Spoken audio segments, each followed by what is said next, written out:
সুন্দরতম দেশ তুমি, আমার কাছে কত প্রিয় তুমি, তোমার সম্পদের লোকেরা আমাকে বের করে না দিলে তোমাকে রেখে আমি অন্য কোথাও বসবাস করতাম। আসসালামু আলাইকুম ওয়া রাহমাতুল্লাহি ওয়া বারাকাতুহু।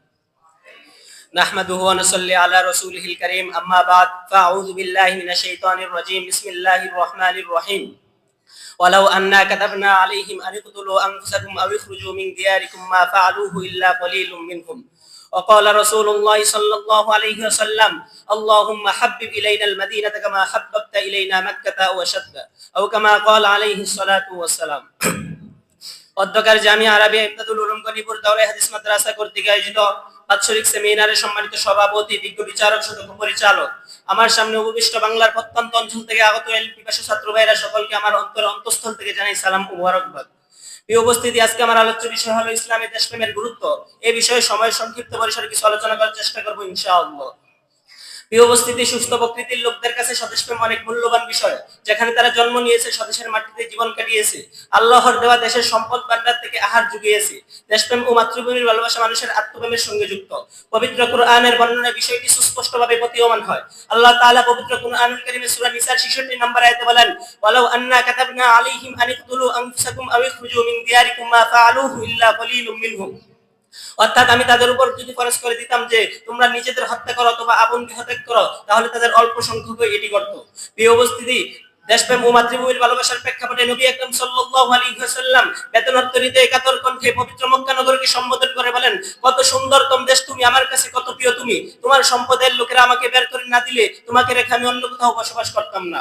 আল্লাহ তাআলা যখন নবীজি সাল্লাল্লাহু আলাইহি সাল্লামের জন্য মদিনায় হিজরতের বিষয়টি স্থির করলেন আর তিনি মদিনার মাটিতে জীবন কাটাতে লাগলেন, তখন মদিনাকে নিজের বসবাসের দেশ ব্যক্ত করে তিনি বলেন, আল্লাহুম্মা হাব্বিব ইলাইনাল মাদিনাতা কামা হাব্বাবতা ইলাইনা মাক্কাতা ওয়া শাদ্দা। হে আল্লাহ, মদিনাকে আমার মাঝে মক্কার মতো বাতার চেয়ে বেশি প্রিয় বানিয়ে দাও।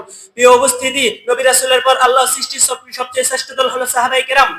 তাদের মক্কা থেকে মদিনায় হিজরতের বর্ণনা দিতে গিয়ে আল্লাহ তাআলা সূরা হাশর 8 নম্বর আয়াতে বলেন, লিল ফুকারাইল মুহাজিরিন আল্লাযীনা উখরিজু মিন দিয়ারিহিম ওয়া আমওয়ালিহিম ইয়াবতাগুনা ফাদলাম মিনাল্লাহি ওয়া রিদওয়ানান ওয়া ইয়ানসুরুনাল্লাহা ওয়া রাসূলাহু উলাইকা হুমুস সাদিকুন।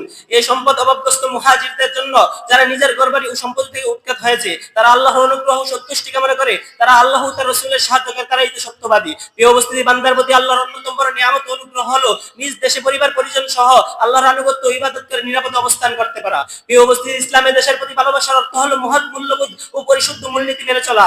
দেশপ্রেম মানে হলো দেশের দেশ ও জাতির জন্য কল্যাণ এবং মঙ্গল বয়াতে পরস্পর সহযোগিতা করা। তাই তো আল্লাহ তাআলা পবিত্র কুরআনুল কারীমে সূরা মাইদার 2 নম্বর আয়াতে দ্বারতাহীন কণ্ঠে ঘোষণা করেন, ওয়া তাআওয়ানু আলাল বিররি ওয়াত তাকওয়া ওয়া লা তাআওয়ানু আলাল ইসমি ওয়াল উদওয়ান। সৎকর্ম ও তাকওয়ার ক্ষেত্রে একে অন্যকে সহযোগিতা করো এবং অন্যায় ও বৈরিতার ক্ষেত্রে একে অন্যকে সহযোগিতা করো না।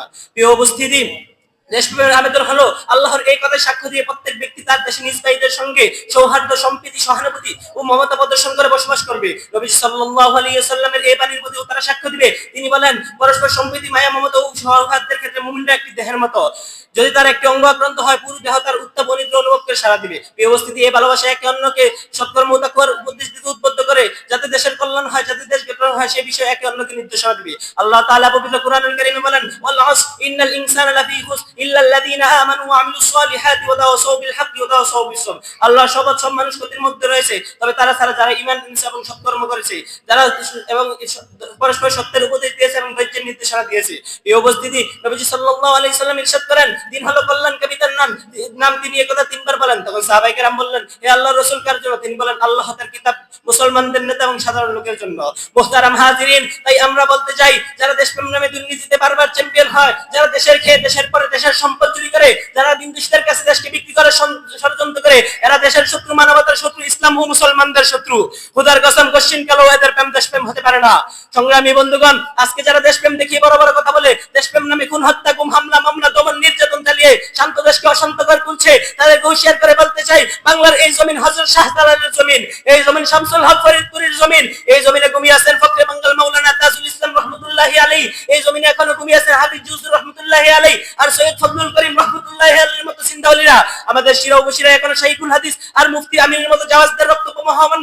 সুতরাং এই দেশের মসজিদের মনিয়ার মিনারে আল্লাহু আকবারের ধ্বনি হয়। সুতরাং ওলিয়া উলিয়ার দেশে যদি দেশপ্রেম নামে দেশকে বিক্রি করে ষড়যন্ত্র করা হয়, তাহলে এই দেশের তাওহীদি জনতা কাফেরের কাপড় পরে তাদের দেশকে বাঁচানোর জন্য দেশ তাদের বিরুদ্ধে ঝাঁপিয়ে পড়বে। তবু দেশের বিরুদ্ধে, ইসলাম ও মুসলমানদের বিরুদ্ধে কোন ধরনের ষড়যন্ত্র বরদাস্ত করা হবে না। নাসরুম মিনাল্লাহি ওয়া ফাতহুন করিব ওয়া বাশশিরিল মুমিনিন।